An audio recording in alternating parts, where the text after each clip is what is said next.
अच्छा, ठीक है। उसने कहा 18, 27 और एक अन्य संख्या, तीसरी संख्या, मैं नहीं पता कौन सी वो संख्या है, वही तो निकालनी है। उसने कहा 18, 27 और एक अन्य तीसरी संख्या का औसत 30 है। बच्चे कितनी संख्याओं की बात कर रहा है? वो कितनी संख्याओं की बात कर रहा है? वो कर रहा है एक संख्या, दो संख्या और एक अन्य तीसरी संख्या। कितनी संख्या हो गई? टोटल हो गई 3। उसने कहा 18, 27 और एक अन्य तीसरी संख्या का औसत 30 है। मैंने आपसे कहा योग बताओ कितना होगा। उसने कहा औसत 30, मैंने कहा योग कितना। तो आपका आंसर क्या आएगा? आपका आंसर कितना होगा? उसने कहा 18, 27, एक अन्य तीसरी संख्या का औसत 30 है। मैं आपसे पूछता हूं उन संख्याओं का योग कितना होगा? तो आप मुझसे कहेंगे कि सर वो बात कर रहा है तीन संख्याओं की, औसत उसने 30 दिया हुआ है।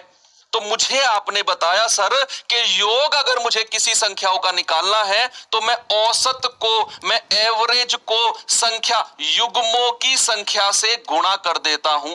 युग्मों की संख्या से गुणा कर देता हूं। भाई एवरेज तो मुझे 30 दिया हुआ है, एवरेज तो मुझे 30 दिया हुआ है। और कितनी संख्या है? 3 संख्या है। मैं 3 से गुणा कर दूंगा मेरे सैनिक, आंसर आएगा 90। ये तो योग है 3 संख्याओं का, ये तो योग है 3 संख्याओं का। औसत था 30, संख्या है 3। अब तीसरी संख्या मुझे नहीं पता, मैंने उसको ए मान लिया। तो बच्चे अब योग अगर मैं करूंगा तो 18 प्लस 27 प्लस ए किसके बराबर हो जाएगा? 90 के। तो 18 और 27, 8 7 15, 2 3 और 1 4, 45 प्लस ए बराबर 90। तो यहां से अगर मैं वो तीसरी संख्या निकालूं तो 90 माइनस 45, वो तीसरी संख्या कितनी आ जाएगी? 45 आ जाएगी। और आप हो जाएंगे खुश कि आपका आंसर सही है। लेकिन लेकिन भी ठीक है आपका आंसर।